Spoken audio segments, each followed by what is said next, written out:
Hello, my name is James Bundy and I'm the Director of Operations for Freedom Declared Foundation. I'm delighted to be joined today by Isadora Quay as we continue our journey to discover the state of freedom of religion or belief within the United Kingdom. Isadora represents the Baha'i Community of Scotland in the Scottish Religious Leaders Forum. She is a global specialist in gender equality based in Scotland, and at CARE International, she is the lead on gender equality in humanitarian action. Thank you for joining us today, Isadora. Thank you for having me, James. So the first question is, what does freedom of religion or belief mean to you? I guess it's something I think a lot about. I grew up here in Scotland in Fife, and as a kid, I always find it quite funny. My parents sent me to church every Sunday by myself. So they would stay home. It could be the thing of, not having a lot of family, but they were like, oh yeah, our kid is definitely going to church. So every Sunday I would toddle off to church, started off in the Baptist church, and then we moved house. And then I started going to the Church of Scotland, always by myself, I might add. And so when I was about 11, I decided to get myself baptized in the Church of Scotland. So I did that over in Methil, where I grew up. And, for me, that was, I guess, my first experience of freedom of religion, was being able to have the right to choose my own faith for myself. And then as I got older, being able to explore different faiths and religions as I traveled around the world, and then make up my own mind about which faith I wanted to be part of. And so, yeah, on a personal level, like for many of your listeners, I've been able to take that journey and have that freedom to explore it. So yeah, that would be my starter for 10. Yes, and how do you think the United Kingdom is doing in implementing freedom of religion or belief compared to the international standards that we've signed up to? Well, James, do you want to tell us a bit more about some of those standards so I can know what I'm comparing us against? Yeah, tell me more. Yeah, so Article 18 of the UN Declaration of Human Rights is the ultimate standard. There's also Article 9 of the European Convention of Human Rights. So there's the freedom of religion or belief. So there's the freedom to convert without coercion, both in a legal and a societal level. There is the right to celebrate your faith in public and in private, the ability to bring your faith or belief into the public sphere. And yeah, that's predominantly the main rights associated with Article 18. All right. Yeah. Let me talk you through them. Well, from the right to convert freely or, without any kind of pressure, I could only say that has been my experience. Nobody, including the lovely Reverend Elizabeth Cranfield at the Church of Scotland in Methil Hill, forced me to become a Christian. That wasn't, there was no coercion at all. It was just something I very naturally came to. I'd always believed in God, even as a little person, but, taking that choice was definitely, I was free to do that, just as I was free later on as an adult to convert to the Baha'i faith. So although I didn't convert to the Baha'i faith here in Scotland, I converted to Baha'i faith in the Congo, in the Democratic Republic of Congo, which is a little bit more, a little bit further away. But yeah, that was something that I was able to do in my own life. Whether that's the case for everybody, I think there's lots of different kinds of pressures. So I think in theory, how is the UK doing on conversion? I don't know. I'm sure that there's data and people who are experts in the data who can tell you, but my own lived experience is that it is possible to convert and to freely choose your religion. The second point you talked about was, there was one about celebrating your faith both in public and private. And the third one was about bringing that into the public sphere. So I think on the second one about celebrating my faith, I've had no challenges in being a Baha'i in Scotland. It was a bit difficult in the pandemic. All the religious locations were closed, as were so many things, right? So that wasn't just unique to religious places, but I know that was quite challenging. The Baha'i faith is often practiced. Sorry, I should say what the Baha'i faith is, because I'm sure lots of people don't know what it is, but we basically believe in the oneness of all religions, the oneness of God and the oneness of everyone, really. So we're kind of like, all the religions are right, and we believe in progressive revelation. So we're like, yay! That would probably be my praise in a nutshell about what Baha'is believe in, unity and oneness. But so as a Baha'i, we don't usually go in Burnt Island. Me and my family, we're the only Baha'is in our village. We don't usually go to a temple or a church or a center specifically to pray or to congregate. We do gather with other Baha'is usually, and we usually do that every 19 days as per our calendar. So that wasn't possible to do in person during the coronavirus restrictions at their height. But we were able to gather on Zoom and get together, remotely. We were able to do doorstop visits where we like drop things at people's door and socially distantly and step back and have them go through. So, I think that both in public and private, there's been some limitations and some shrinkage of that space under the coronavirus restrictions. I'm sure others have talked about that really eloquently, especially for those whom communal prayer is really important, and who that ritual of going to church every Sunday or going to the mosque for Friday prayers or convening for the Sabbath is really important. They would perhaps live that differently. But as a Baha'i, we were still able to gather. And I guess one of the things that has happened is I'm in a Baha'i study group that meets on a Saturday morning, and rather than it being like, oh, either somebody has to travel for 4 hours to get to it, or we've actually, by the Zoom revolution, has meant that we're actually more able to connect in different ways and connect with Baha'is and people from other faith groups from right around Scotland and the United Kingdom. So I've really enjoyed that. There's been in some ways an opening up as well as a closing down.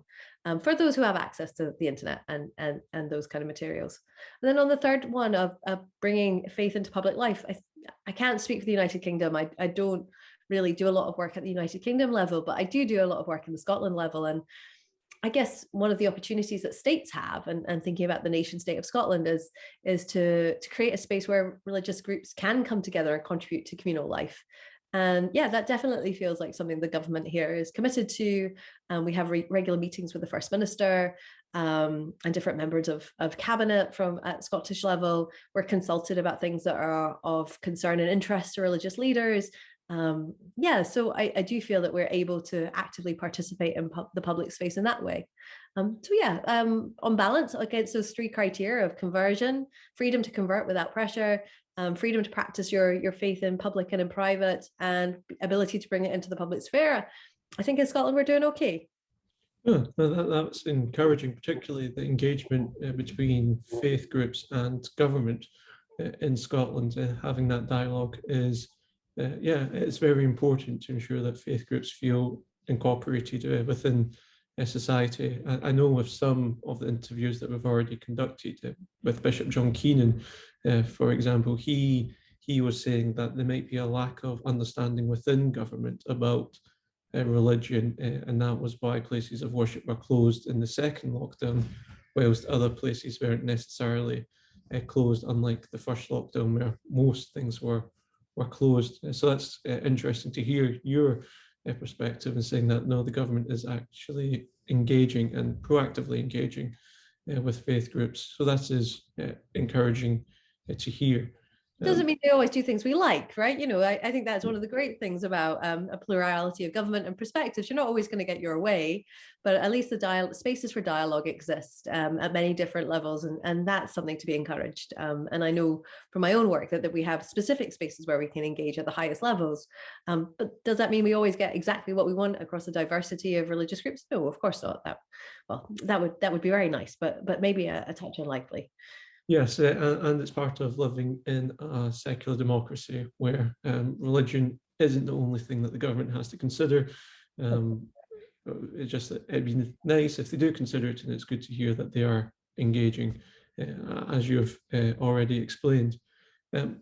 You've mentioned that you converted to the Baha'i faith. Yes. Does the Baha'i faith have a specific teaching on freedom of religion or belief? Oh, that's a really good question. I should probably know that. I don't know if we do. I can find out for you and ask. I'm sure that there is a respect of people's right to follow whatever faith they choose, and that something I find really useful is that it's everyone's personal responsibility to follow faith of any faith that they choose. It's not something that we're supposed to ever put pressure on others to follow different faiths. So I can only imagine that while there might not be a specific teaching on the freedom of religious belief, I can imagine it's very intrinsic to the teachings that it's definitely not something you're ever supposed to put pressure on anybody else to convert. There should be no pressure at all. In fact, if my son who's 18 months, Zach, he'll grow up with me and my husband. We're both Baha'is, but it's our responsibility to teach him about all the world's religions. And my husband comes from a Jewish background, I come from a Christian background. It's really important to us to kind of embrace all those different traditions and understandings within our home and within our lives. We've traveled, we had that beautiful privilege of traveling all around the world, and that's something we want to teach him. but even though he'll grow up with Baha'i classes and youth classes that we go to every week, and explaining the idea that, we think oneness and the oneness of humanity and religion is really a beautiful way to find harmony and peace for society and the world. It's his choice at 15, even though you might grow up in a Baha'i household. At 15, it's his choice. He doesn't just become a Baha'i because we're Baha'is. We can't tell him to be a Baha'i. It's his personal spiritual journey. So I think that is at the heart of it, that each individual has the right to choose and is expected to make a choice. They don't have to make it on their 15th birthday, but there is that time when it really is very clearly up to you, and you join the adult side of the community and you make that choice for yourself. So I can only imagine if you have choice, then that implies a certain amount of freedom of belief too, right? Like, yeah, so it's very ingrained. And then in terms of respecting other religions, I mean, there's Baha'is living all around the world. We're very diversely and spread. So of course, we place huge value on interfaith and working with other religions and respecting the states in which we live. So I'm not sure if we have an explicit article, but it kind of feels like it's embedded in many of the values and teachings that we do live by.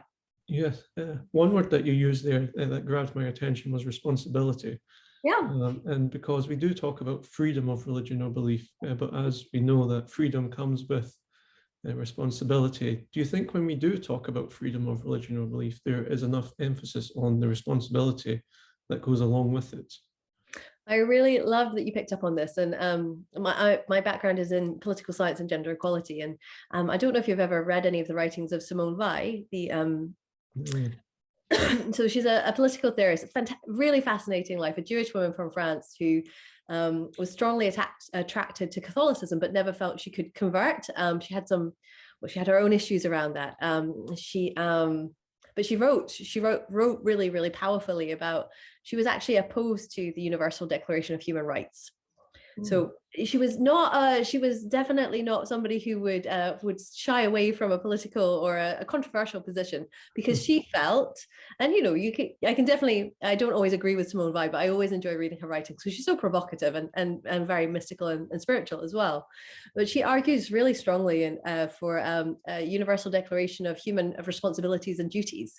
So she actually believes that a right that no one respects doesn't exist. You need it to be respected by another, but a duty or a responsibility is something you always have to exercise. It doesn't matter if the whole world disappeared, you'd still have your duties and responsibilities.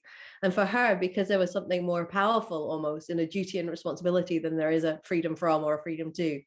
And so, yeah, I do think duties are really important and responsibilities are really important when we think about how we think through our rights. I think bringing the two things together can be really helpful in thinking about not only what we have the right to, but what we have a duty and responsibility to contribute as well. And what duty do we have as just an average person in Scotland or in the United Kingdom to promote the right of freedom of religion or belief? How do we do that in our everyday lives? I guess there's probably not going to be one answer. There'll be many answers, but I think by taking a step towards, the Baha'u'llah, the founder of the Baha'i faith, really encourages us to prefer all co-religionists. I use the terminology that they used when they translated the writings back in the 19th century, co-religionists to ourselves. And this idea of going towards others and finding ways to have dialogue and be respectful to others is beyond a right to other people to expect that towards us. Pardon me, and much more of a sense that we have a duty and obligation to go towards others and look to other religions and faiths and people of no faith as well. So I think maybe that's one of the ways that we can think about how do we protect and promote this duty and responsibility in our own countries and lives, is to think about having respectful, interesting dialogues with people of other faiths and learning more about what they want and what they're concerned about and what their worries are. Yes, and I think it's also important to mention beliefs in that as well.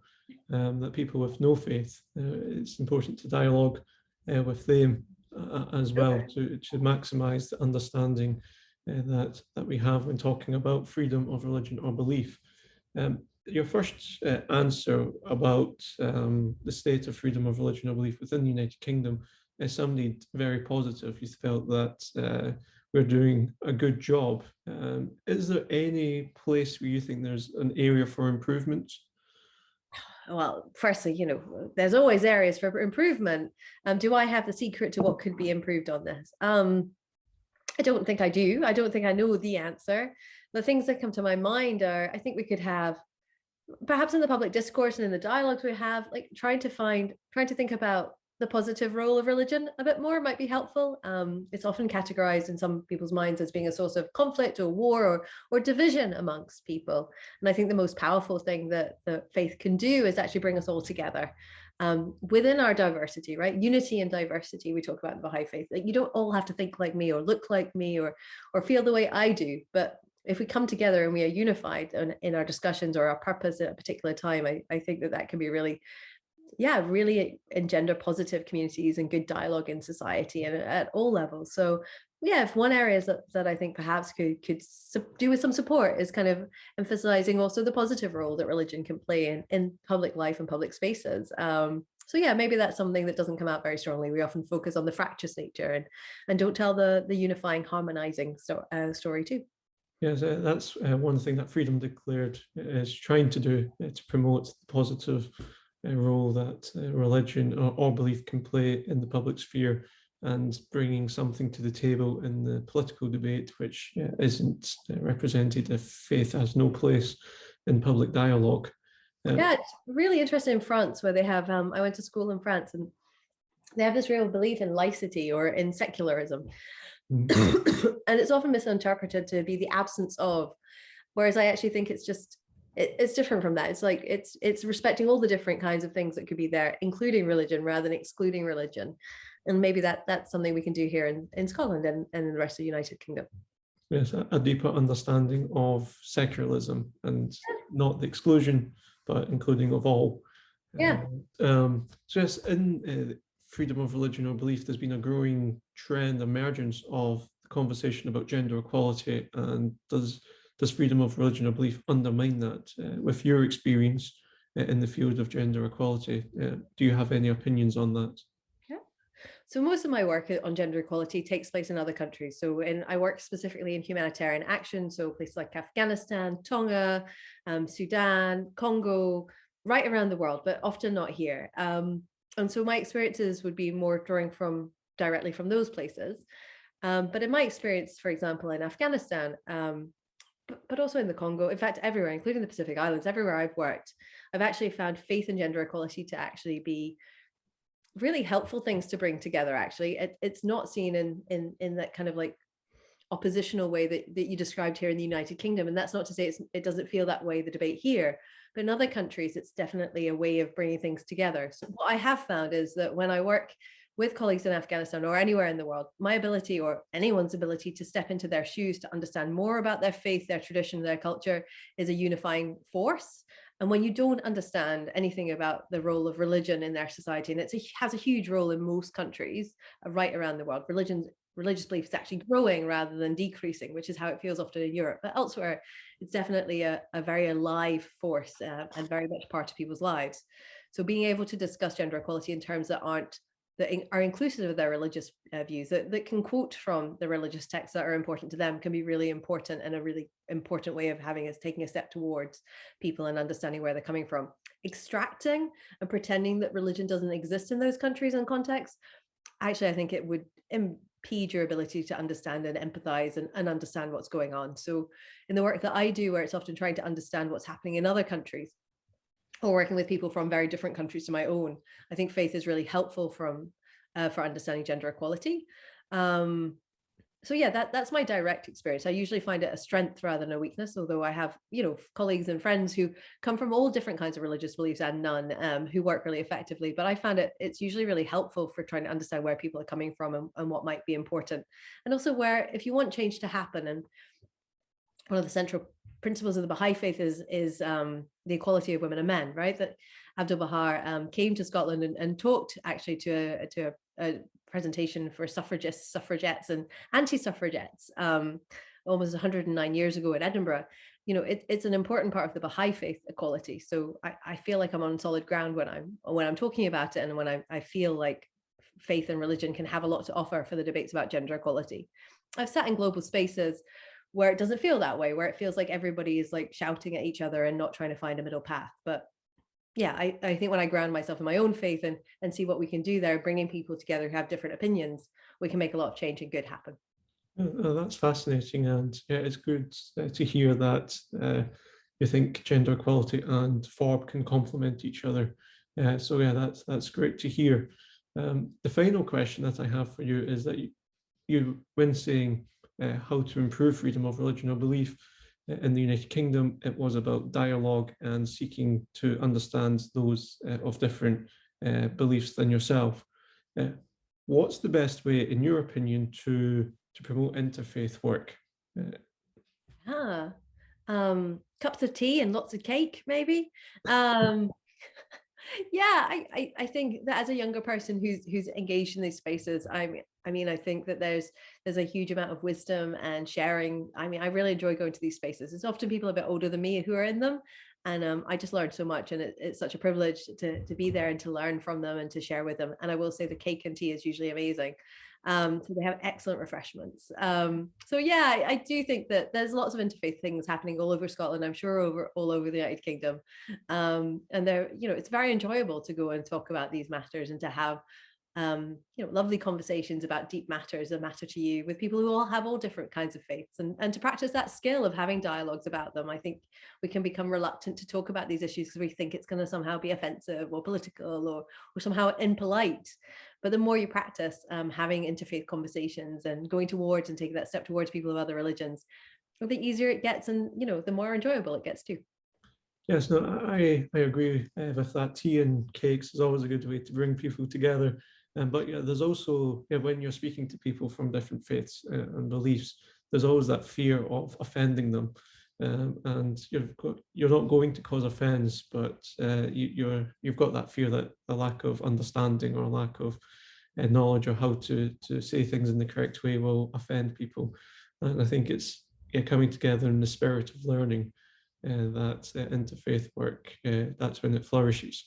That's from my experience. I don't have all the answers. Nobody does. And I think having that humility to know that we don't know everything about every religion and we won't understand everything about every culture, but we're always in a learning mode and we're not shutting ourselves down, but going towards. I think that's maybe the way to navigate those spaces.